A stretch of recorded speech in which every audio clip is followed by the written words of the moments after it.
Harper, do you And see it on your end? the program is recording. You're good to start. Right.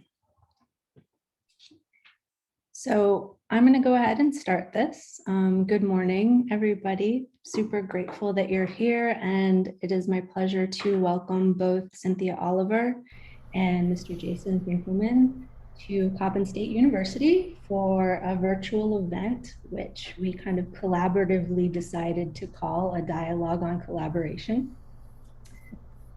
Dr. Cynthia Oliver and the dance making process. And in this dialogue, I'm going to kind of curate a conversation, asking some questions, and also kind of digging a little bit more into some of the major work that Dr. Cynthia Oliver has done. So before I begin to that, I'm going to give a brief introduction to Coppin State University's dance program and to myself. My name is Dr. Celia Weiss Bambara, and I'm an assistant professor at Coppin State University, which is part of the University of Maryland system. And I'm also a coordinator of the dance program. And I am a dance artist and scholar, and Dr. Cynthia Oliver, someone who I've very long time looked up to in many ways. So I'm very grateful to have her here, and Mr. Finkelman as well. Coppin State University's dance program has been in existence for a very long time. It's a full dance program in a liberal arts environment at an HBCU in West Baltimore. And we are currently growing the program. And if you'd like more information, we have a new fancy website with some updated text. So please check it out. And you can also reach out to me at cbambara@coppin.edu for any more information. And there is an official Coppin State University Dance Program Instagram page, which is also accessible. So we're currently kind of growing spaces for dialogue about Black dance, the African diaspora, and ideas of praxis and process within the context of also activist dance work, which is particularly salient right now on an HBCU campus.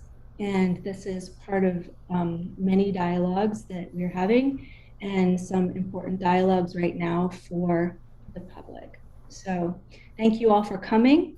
And I'm going to briefly introduce Dr. Oliver and Dr. Finkelman, Mr. Finkelman, before we get into this program. Okay.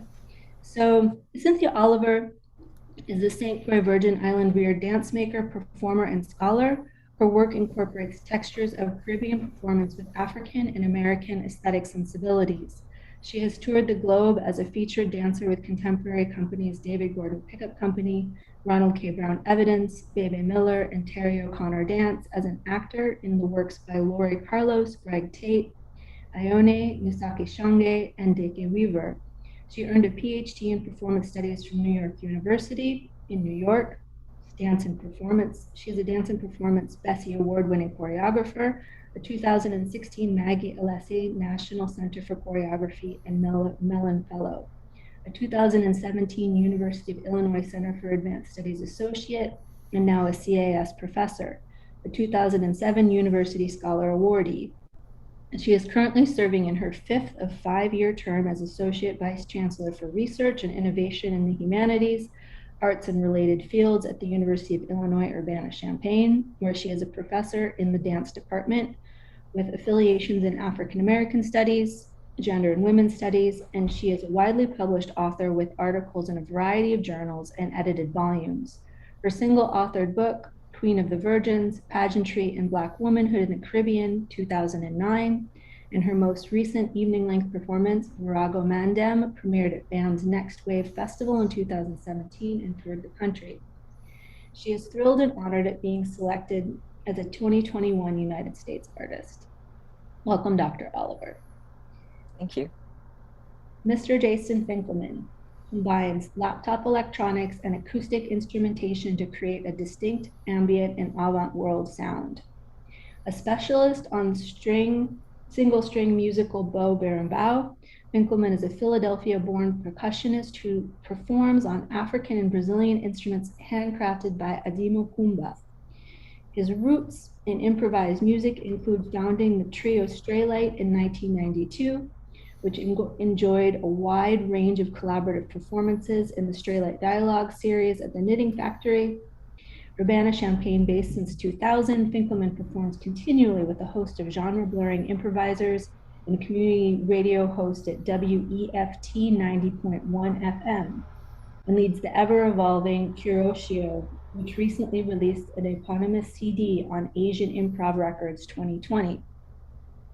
A composer for dance, Finkelman has collaborated with choreographer Cynthia Oliver for over 23 years and received a Bessie Award as a composer for SheMad in 2000. At the University of Illinois, Finkelman directs the Global Performance Initiative at Cranor Center for the Performing Arts and leads Improvisers Exchange, a performance ensemble and programming series of the School of Music. Welcome, Mr. Jason Finkelman. Thank you. I wanted to just lead in with a couple of questions. I'm changing the light in my room. No, please go ahead. Make whatever adjustments feel comfortable. So I wanted to go ahead and just kind of dig in with a couple of questions. I'll wait until Cynthia changes the light and then we can start. I'm back. Okay, cool. Okay. So I have a big questions on my piece of paper here. When did you begin working collaboratively? When did process become important to your dance making? I'm going to ask 3 questions first. This is going to be a big lead in. What specifically pushed you to work with electronic music and sound as mediums for SheMad? Your first evening length work was Death's Door in 1995. Your first work together was a solo called At a Loss. Then you made small works until Death's Door. After Death's Door, you followed with evening lengths every few years. You have also made solos that toured. I'm going to keep asking these questions until we get to another question, so you can just talk. Is that all right? Okay, but we can back up to that first question about when we first started collaborating and what inspired that collaboration. I would love that. Okay, then I'm going to bracket that right there and say, what specifically pushed you to do this work in collaboration? I think for me, I didn't know what I was doing, to be honest. I was venturing into choreography after having decided for most of my early career that I wanted to be the vessel and not the maker. Mm-hmm. And I was really pushed into choreography by people who saw potential before I did. Mm-hmm. And so there was an element of fear. And Jason and I talked about work a lot together. And I didn't have confidence that I would have a clear vision or pathway. I knew I wanted sound involved. He's a great musician. He's been an improviser all of his career. And so in those conversations, I would ask kind of like, what should the sound be like? What kind of work should accompany this? The first piece that I made, it was, the title was evidence of my kind of not knowing what choreography would mean to me. I named the piece At a Loss because I was. And so that was the germ that started our journey. And Jason can talk about what kind of inspired him to make the soundscape for that particular solo. That was an invitation that I had from a close friend of mine, Vernon Reed, who was a part of the Black Rock Coalition, who's the lead guitarist in Living Color. He was curating a performance evening at the Public. And so I was honored and shocked to be invited, and decided that to do something together would help me kind of crystallize whatever this was that was happening in my head around creativity.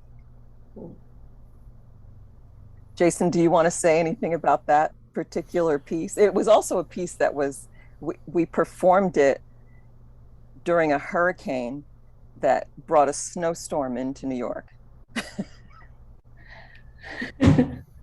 Eventful. Yeah.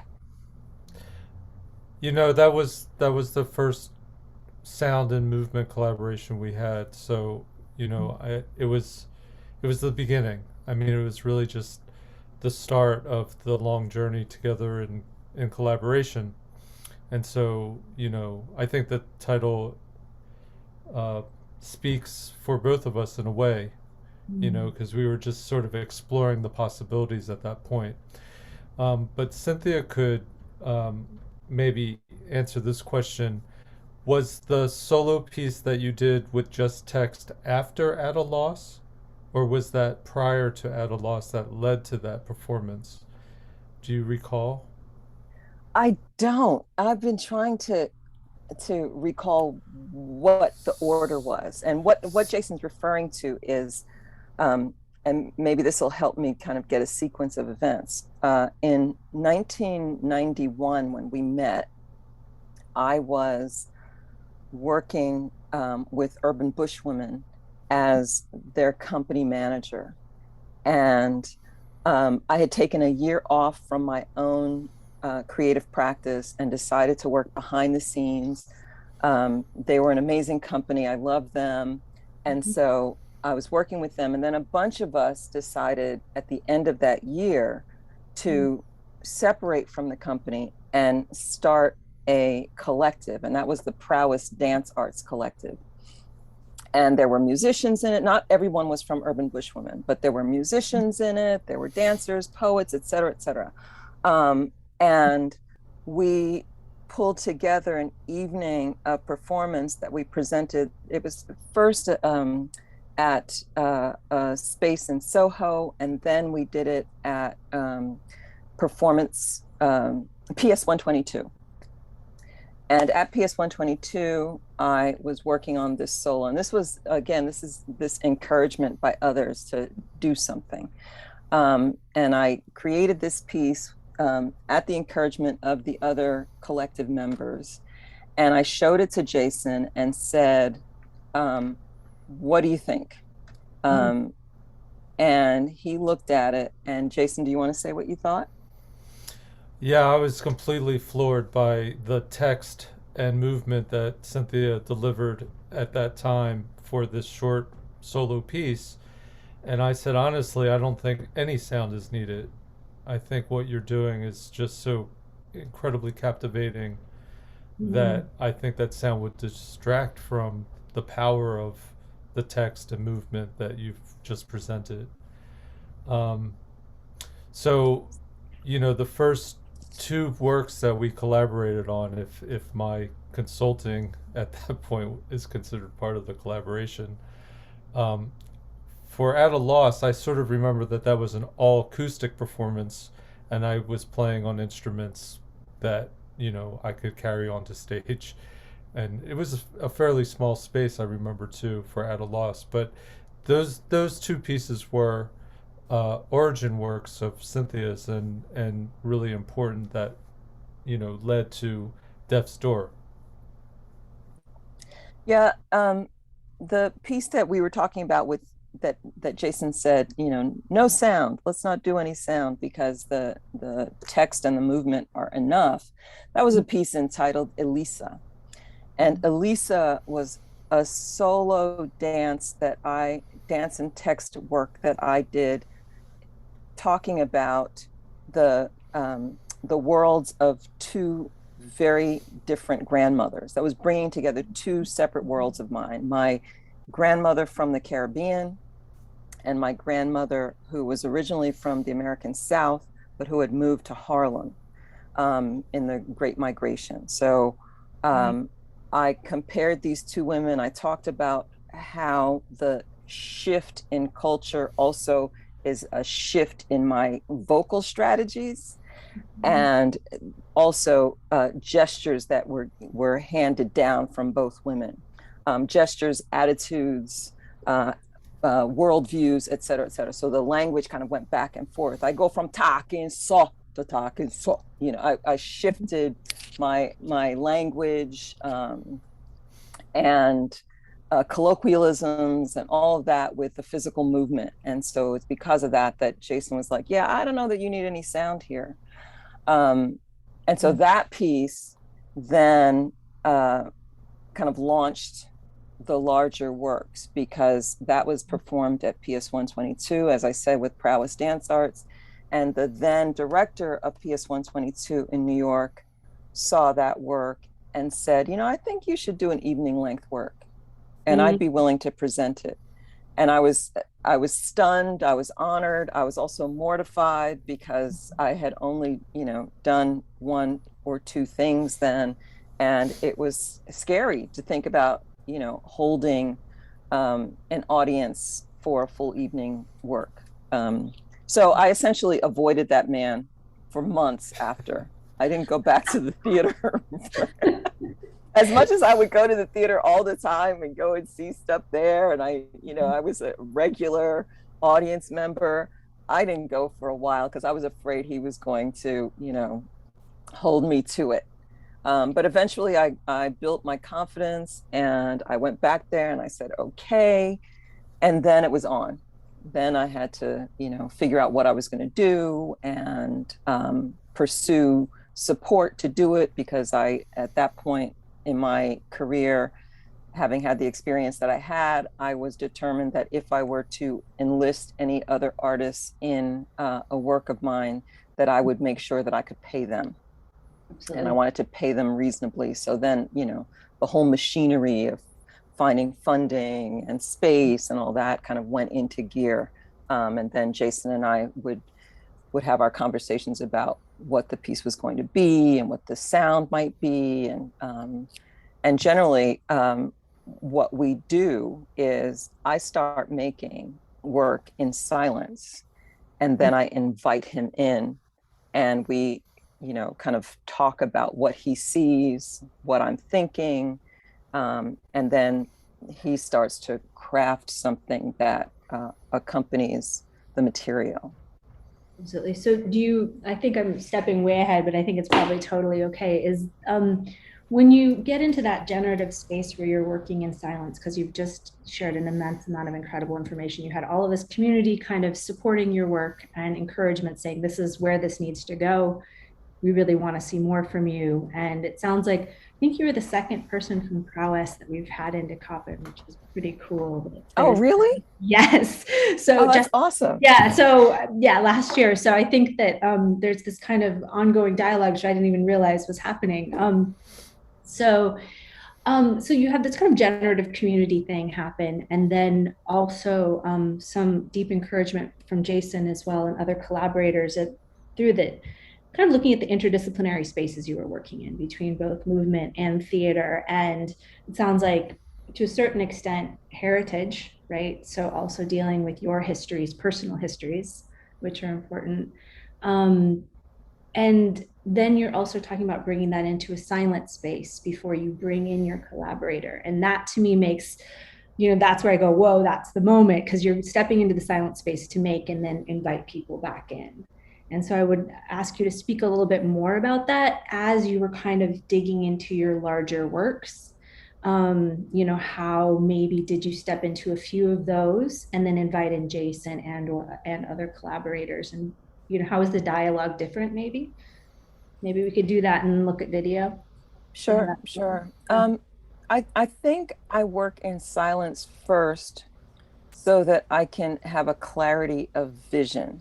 Now, it's not that I'm not inspired by other kinds of material or influence or sound. You know, I love music. I'm a child of the 70s, you know, Earth, Wind and Fire, Bob Marley, you know, Toots and the Maytals. I mean, all those kinds of groups were really critical to my growing up. And so it's not that isn't a part of kind of my environment, but to help me clarify my vision, what it is that I'm getting at.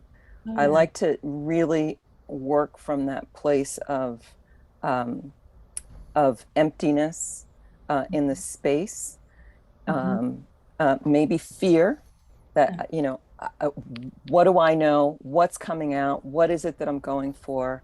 That moment of ultimate kind of potential. A friend of mine who is a Buddhist said that it is that moment when you walk into empty space is considered heaven. And then, the process is earth, and the result is man. And so I try to think of it in a generative way like that and allow my ideas to materialize. And so the performers and I talk a lot. We talk a lot. We don't always like get in and start immediately moving, but it's a lot of conversation, a lot of fleshing out the things that I've been thinking about. And so, for example, that first evening length piece, Death's Door, that was presented in 95, became this culmination of a really difficult period of our lives in New York. The AIDS epidemic was full on in the late 1980s. And after that, then there was this persistent kind of aftermath of death that was happening both within the community, the dance community, and in my own family. And I was having to reckon with a lot of grief and a lot of loss. And so I was thinking about loss all the time. And so that was the thing that kind of became really clear to me in the studio, that grief was something that I was negotiating on a daily basis in every single space. And so I started making work that addressed that in many different ways, thinking about, those grandmothers and their passing, and thinking about my brother's passing, thinking about former lovers passing, thinking all kinds of passings that were happening, and the gestures that happened with those, the stories that happened with those, the music that reminded me of those things. And so we would have those conversations. And then once we started to craft music, then I'd say, okay, Jason, I think we have something for you. And he would come in. And then, Jason, you can talk about, kind of your process as you walk in the door. Well, one thing that I would like to say is that the process shifted over time, right? I know that we're not looking ahead at this moment, but the time in New York for Death's Door, there are two of us working on the project musically. So I want to give a shout out to Jeff Gersh, the guitarist in Straylight. And if I'm remembering correctly, he and I were the performers and composers of Death's Door, and also Unremovable Jacket, which followed, was the first time that we brought in the Straylight Trio member, Charles Cohen. And then She Mad was a shift, if I'm remembering correctly, because we premiered that in 2000 after we had already arrived in Illinois. So that was the shifting point where my process would where I would start generating some of the compositional work on my own, and then come back to the group and ask for specific things or to ask for collaborative things. So in these first three shows, though, there was a lot more time spent together in the space, creating in the space together. And then that shifted, and then that sort of came back with the later work when we had residencies. So just sort of like moving through time with the collaborative process, it's had many different iterations over time.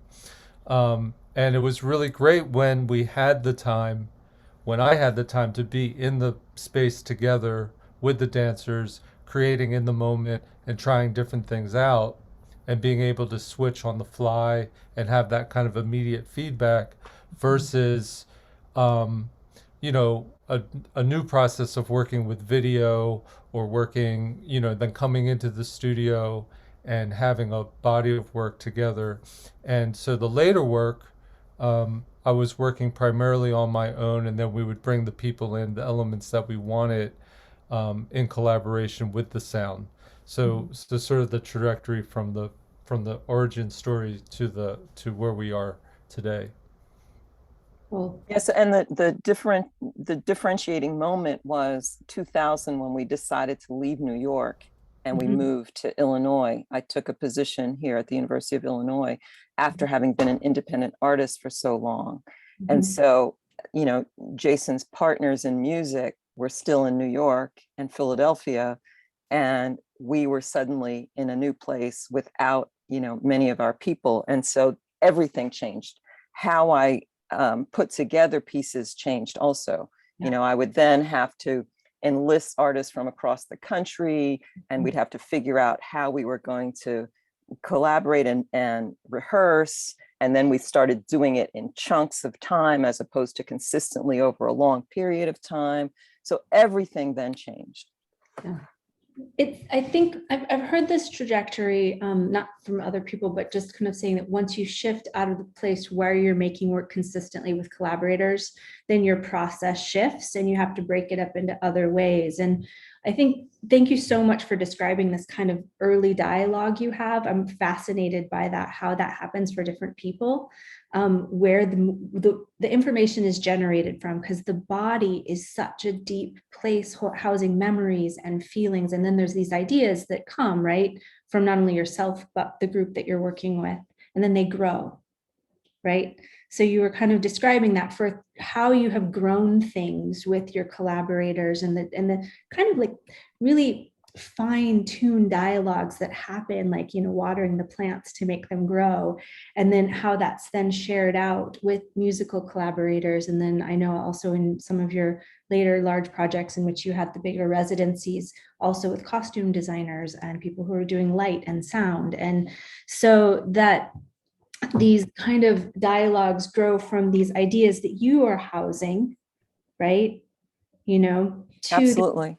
to these ideas that have grown from your embodied experience and from that I share with these others. And, you know, one of the things that's critically important for me is the casting of each piece. Each piece has a very particular curation around casting. I select the individuals for a particular kind of alchemy, and it might take me a long time. It takes me a number of conversations with various people.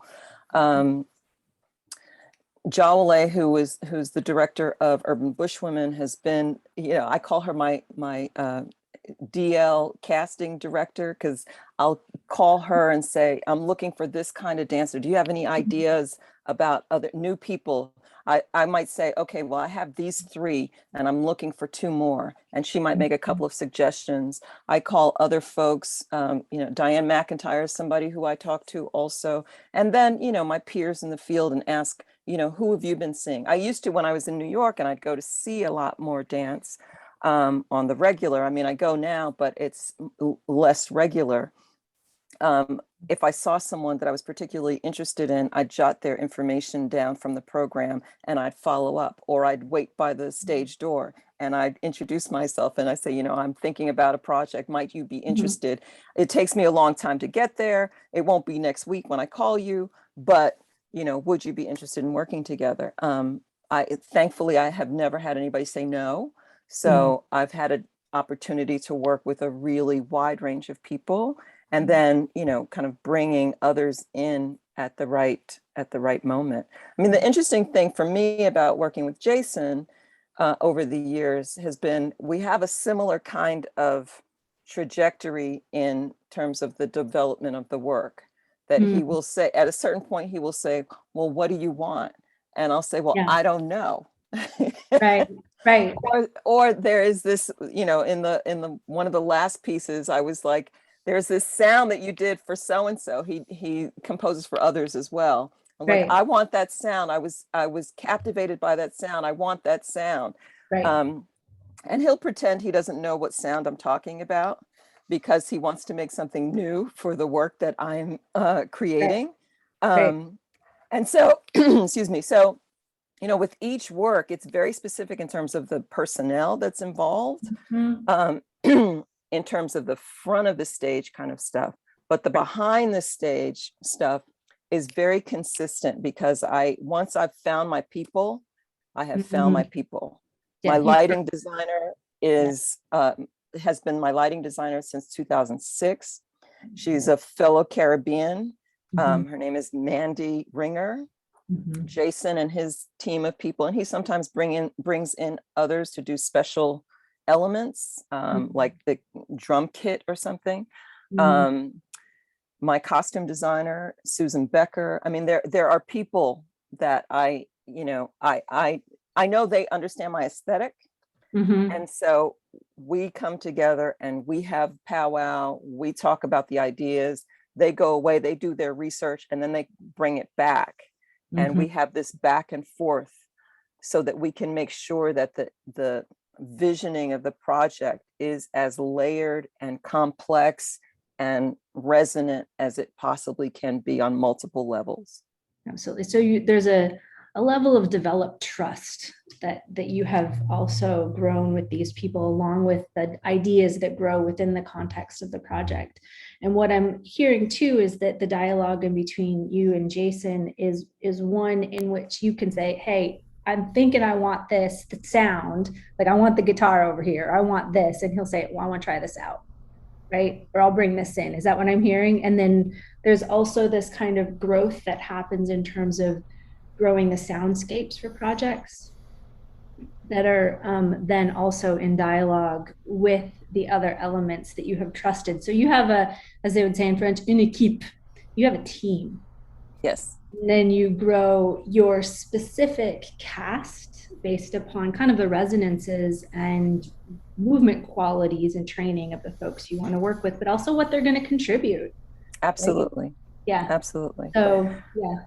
One of your folks just asked how I balance between influence and coming into my own without copying someone. And I think maybe this is a good reference back to that moment when I was saying, oh, there was that sound, Jason, that I wanted that he used for someone else.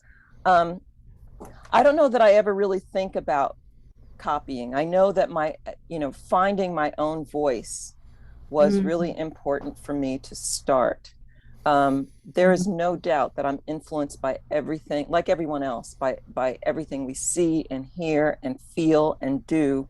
But I think trying to figure out what my own voice is was really important. And one of the things that was helpful was feedback, was having friends come in and look at what I was doing and give, but of course, that friends who I trust, because there are those peers who are also, kind of competitive with you and who aren't really looking for what your voice is, but are really kind of comparing themselves to you. And that I wanted to kind of keep that noise I wanted to keep out. But those who could really say, I see this sequence of things happening in your work all the time.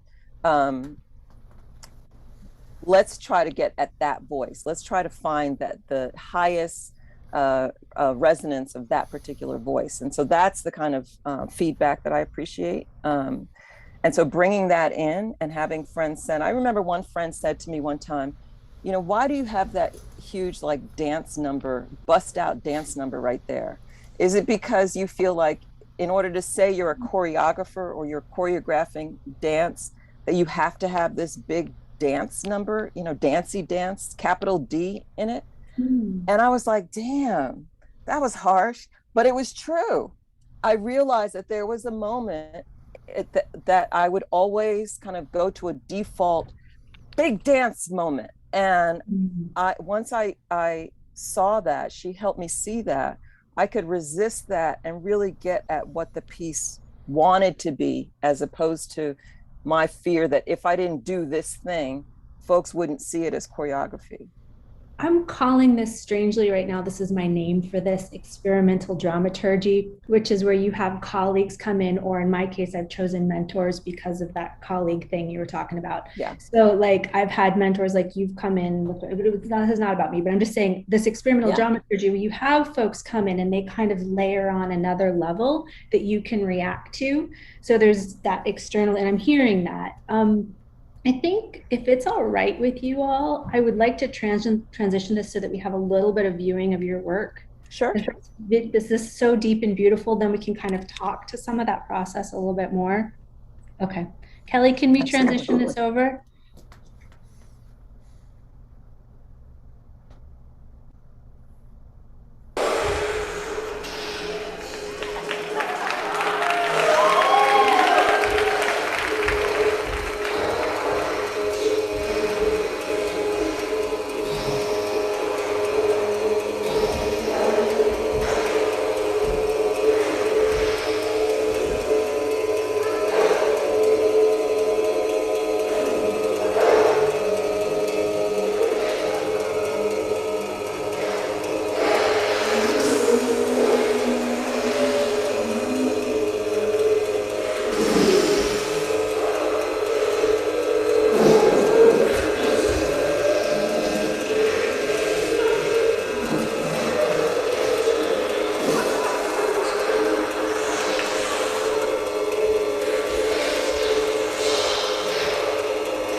when, where, why, who, what, who, when, where, why, who, what, where, who, what, why, who, what, when, where, why, how, when, who, what, where, who, what, why, who, what, where, who, what, why, when, who, what, when, where, why, who, what, when, who, what, when, where, why, who, what, when, who, what, when, where, why, who, what, who, what, when, where, why, how, who, what, when, who, what, who, what, when, who, what, who, what,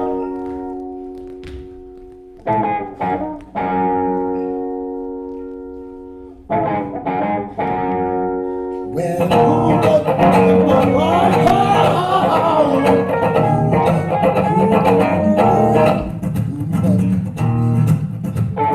who, what,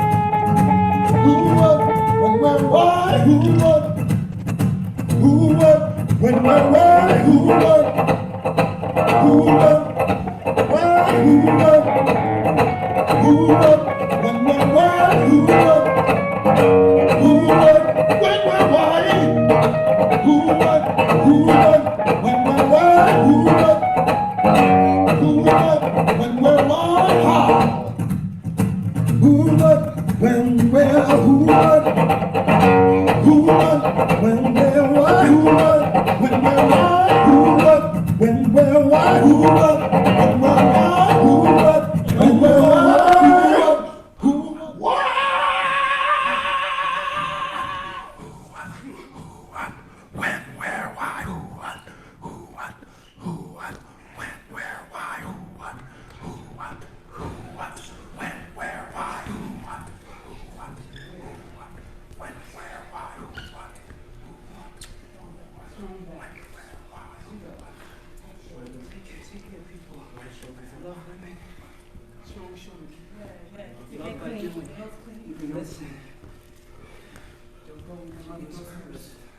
Speak up. Stay girl. Speak from your ball. Hold tight. Listen. Use your heart. Hold your chest up. Get your head up, boy. Boy, Pops. Daddy, Pops, my dad, my father. My father. My dad, my father. Daddy, Pop. Daddy, Pop, Baba. My father had a deep, resonant, let me try, resonant voice. My father's voice, Pops, air over muscles also. God, my sister sounds like a man on the phone. Hello? Okay, hello. More. My sister's voice. I don't have that problem on the phone, per se. But that voice, my sister, helped make me the man I am. My mother's voice. Oh Lord, my God, when I know some wonder, consider all the words I have made. I see the stars, and I hear the rolling thunder. Movies, musicals, black women's voices have shaped the world. Dinah Washington, Sarah Vaughan, Billie Holiday, Ella Fitzgerald. Sometimes the rain, grooving when I hear the sound, like you and me, baby, getting down with the sounds around. I put pinholes in the cigarette pack so that you wouldn't smoke. Mommy, Newports and Cools, Benson and Hedges, Virginia Slims, and smoking and smoke puff air over muscles and cells and shit. Mommy, metastasized, air over muscles like smoke, gone. There is a ball in Gilead to make the wounded whole. There is a ball in Gilead to heal the sin-sick soul. Sometimes I feel discouraged and I think my work's in vain. But then the Holy Spirit revives my soul again and again. There is a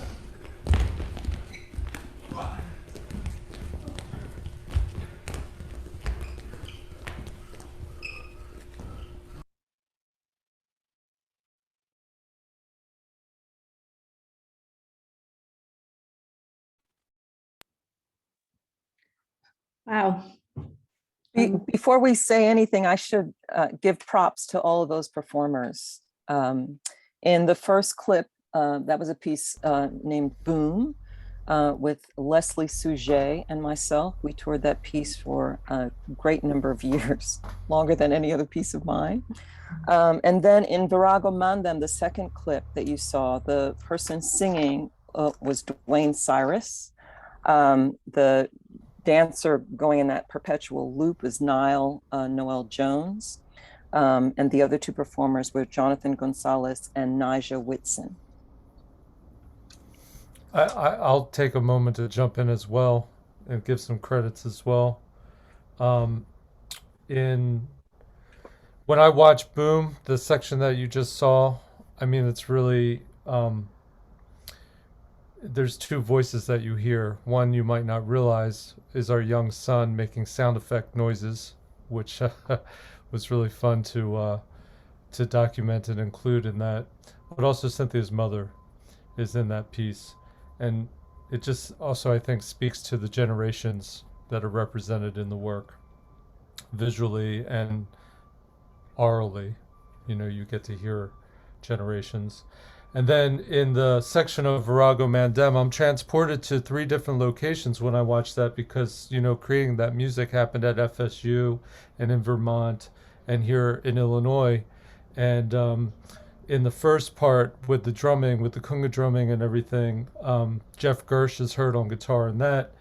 And then Brandon T. Washington, who is an amazing local educator and musician here in Urbana-Champaign. Cynthia and I first heard Brandon T. Washington when we arrived here in 2000 for the opening night at Krannert Center. We just happened upon him performing In a stairwell. in a stairwell. They were having wherever you entered in the building, there was something happening, and we were lucky enough to enter the stairwell where Brandon T. Washington was. And from that moment forward, we had always wanted to collaborate with him. And this piece was the first time that we actually were able to do so. And the who, what, where, when, why, how song that Cynthia and I started chanting around the house was you know, transferred to Brandon T. Washington's amazing voice and guitar playing. Cool. Amazing. So many, many layers here in these works that we're only hearing some of. I feel like this is a paper, right? Maybe one of the things that, because we've talked about some of your collaborative dialogues and then the layers of those things kind of expanding onto the screen, that we just, some of this beautiful work that we saw. So just again, for everybody who's watching, we watched Boom and some of Virago Mandem, both large scale touring works. And many of the students at Coppin, I've taught excerpts that are available on YouTube, and one of your interviews at University of Illinois, Chicago, Cynthia, on Virago Mandem. So these are kind of larger chunks for the campus of some of your body of work, also with Mr. Finkelman. maybe I think we could cut to one more question and then kind of open it up briefly for a couple of questions. So this one was very important to me as I was kind of thinking about speaking with you all. And you have both worked separately and together on materials that engage experimental work in movement, sound, and theater with that have complex histories, right? So could you speak to the research process and collaborative roles in relation to Asian and Black histories? Important to ask. I'm always engaging in Black histories. I think they're elemental to who I am, to my values, to the lens through which I see the world. Part of the reason I decided to take on the challenge of making work instead of being a vessel only was because at the time in New York, there weren't enough voices of people of color. And so I wanted to present another experience that had quite an amount of nuance and difference, some commonality with African American culture and histories, but some things that were also very distinctly Caribbean.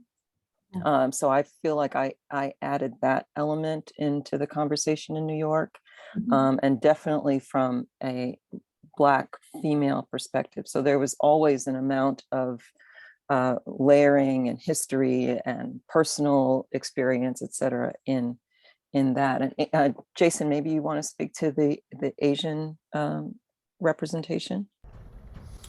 Sure. Maybe you should say why you can do that. Yeah, I will. So my current music project is called Kuroshio. And in that project, I'm exploring how sort of the unanswerable underlying question is how do we, as artists of Asian descent, how is our experimental music informed? Does it even play at all? I mean, experimental music is for me, it's sound-oriented work, but myself being half Japanese and navigating histories of incarceration for Japanese Americans during World War II and the aftermath of that, and leading to today's, hate directed towards Asians. So it's still, there are these conversations that are continually going on in regard to identity. But Kuroshio was really formed to not only bring together Asian American and Asian musicians, but to provide a platform, even if it's just internally, to have conversations about where we've come from. Because what I've learned in my work in for the Center for East Asian Pacific Studies here at the University of Illinois, Asian histories are so filled with trauma often and direct conflict between each other. And those are really strong histories that, that next generations are maybe not even understanding how they're navigating the history that their parents and grandparents had dealt with. So these are the kinds of conversations that I invite, if they should even happen, in the context, but also to try to focus on historical works or other ways of incorporating the history within the projects that Kuroshio pursues. All right. Thank you all for speaking to all of these questions. If it's all right with you, I'd like to open it up to at least one question from the audience. And let's see what we have here. I think we may have already answered one of the main ones from my students. Let's see if we have anything else in Q&A. I am not in Baltimore. No. I am in Illinois, in Urbana-Champaign. I am employed. We are both, Jason and I are both employed at the University of Illinois Urbana-Champaign. There you go. If I may, since I don't see any other questions at the moment, I did want to say something else about the role of the music in relationship to the multi-layered work of Cynthia Oliver. I've always felt that it was my responsibility to underscore the text because Cynthia's work is very heavily text-based work, but also then there's also these dancey dance moments, right, where you where the I gotta music bust a gut at some point. where the music has to, you know, drive those moments, and but then there's also moments where the music is sort of in between, right? It's moving the maybe the quiet movements forward through time. There's a scene in Boom that I think of where I play kalimba in the scene, and it's a very tender moment between Cynthia and Leslie, and it just, you know, I felt that that moment it was really special to see and hear come together, because it feels like the music operates in the way that I had hoped, you know. But also what happens in that music for me is that, so you have the voice of my mother kind of ruminating because she's in full-on dementia at that point. And so it is dreamlike. It has very interesting and odd kind of visual memory kinds of things. And then there's this sound happening in the background that almost feels as though it's operating in reverse. And so for me, it was like this was a thread for the entire piece that was questioning my relationship with Leslie, the other woman in the space. I wanted people to wonder, are we the same person at different stages of our life occupying space? Are we different people? What is our relationship to each other? And so that music was kind of an eerie reference that flowed and changed underneath everything that we were doing throughout the piece. That texture shift was really huge for me. And it was evocative in a way that I didn't know how to label. So that's why I didn't label it, because I watched this before. So I'm glad you all stepped in. It kind of hit upon this unnameable thing.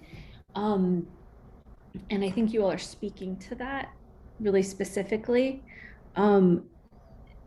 The other thing that also was really deep for me was the lighting change and the use of the capes versus the skirt entity, which kind of all of a sudden lit up that unnameable, which is being discussed right now. And that section comes toward the end of the piece. So we've gone through quite a journey by the time that you see that. Right. And those skirts that had been capes, the capes only appeared after a really emotional turn in the piece where we were negotiating the expectation of being super women. And so after all of that, we put on these capes that then transition into skirts and then become a part of a kind of mourning and formal relationship that gets negotiated at the end. And then, you know, what you don't see that comes after that is I leave the space and Leslie is there looking into the audience by herself. And that is supposed to provoke a question of, you know, kind of help you rewind all the way back to the beginning and like, what was I watching? What just happened? Right. Yeah. I mean, I definitely had that feeling watching that, and in a different sense in a Virago Mandem, because those transitions were evocative in a different way of some other things that you were trying to accomplish, as well as the movement material. I wanted to ask you, just because it felt like some of it was really precisely scored and researched. Yes. And that some of the movement was generated with you in dialogue with with the actual artist you were working with, and I could feel the strength in that. Hopefully I'm not naming that before you name it. Yeah, no, that's fine. Is that comfortable? Okay. Yeah. The way that Jason just spoke to kind of the musical score in that as well, some of the sound score and texture in that piece was then really powerful for me with that movement framing, particularly dealing with masculinities, correct? Yes. So maybe you could speak briefly to that before we kind of wind into. Yeah, sure. I mean, there were some specifics that I was thinking Orisha dances. I was thinking, I was thinking a bit of Shango, a bit of Ogun. Yeah. And some of the dancers have a specific Caribbean origin, others didn't.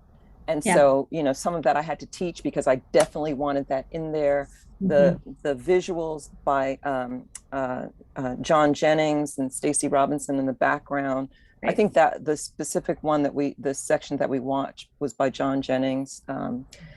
Those kind of refer to, Haitian symbols, but they weren't specific to any one in particular. And I did that intentionally. So there was that element in there that had to come in kind of precisely. Someone asked about music, dancing in music as opposed to on it. And we had both of those elements because I wanted that specificity.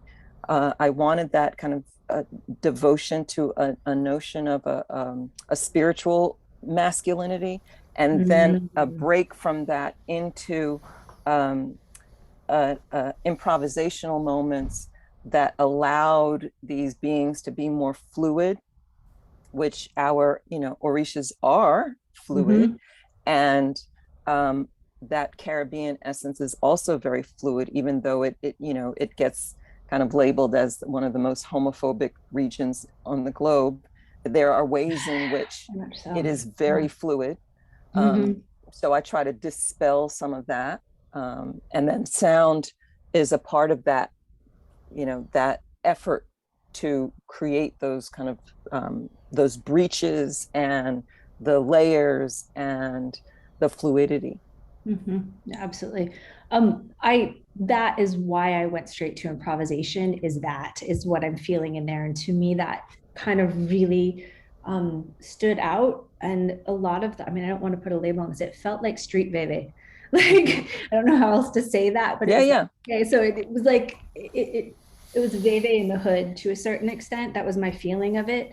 And the spiritual quality was really distinct for me, in the sense that there was this transition between this kind of choreographed, okay, is it folklore, it's not folklore, is it traditional, what is it, but drawing upon that to this improvisational performance. It felt very evocative for me of that type of scored improvisation. So it read very scored. Very scored. Yeah. So what I call them accumulated improvisations, because I don't know what else to call them. And there are people from the Caribbean and Africa who do them. People are like, well, what do you mean scored? Is it like, no, it's accumulated improvisation. So whatever, I don't know. I'm trying to develop a larger vocabulary so that it's distinguishable, right? Because we don't really know what to say, because anyway, whatever, that's a whole other dialogue. But it was there, and it felt extremely dynamic with the music and the costuming and the particular work that you had in the background. So the street veve is what I'm going to call it. You're never no, I appreciate that, because because we were taking great license with it, and at the same time being devoted to like what the colors should be, etc. Basquiat veve. That's what it was. So if that's an okay place to end with you all, I am so deeply grateful for you all for coming in and contributing not only to Coppin's discussions about dance and live performing arts and collaboration and process, to sharing your work and your voices and your deep dialogues, not only with each other, but with these huge crews of people. It has been really enlightening for me. I've learned a lot more about your work, and I'm grateful to you for sharing it with this community. and with the larger Baltimore community. So Thank you so much for inviting us. no, thank you. I hope that you all have a wonderful rest of your week. And everybody here, thank you to Cynthia Oliver and to Jason Finkelman for their presence and dialogue today at Coppin State University. Virtual Dialogues, Fall, October. Okay, thank you all. All right. We're ending it now. Thank you. Mhm.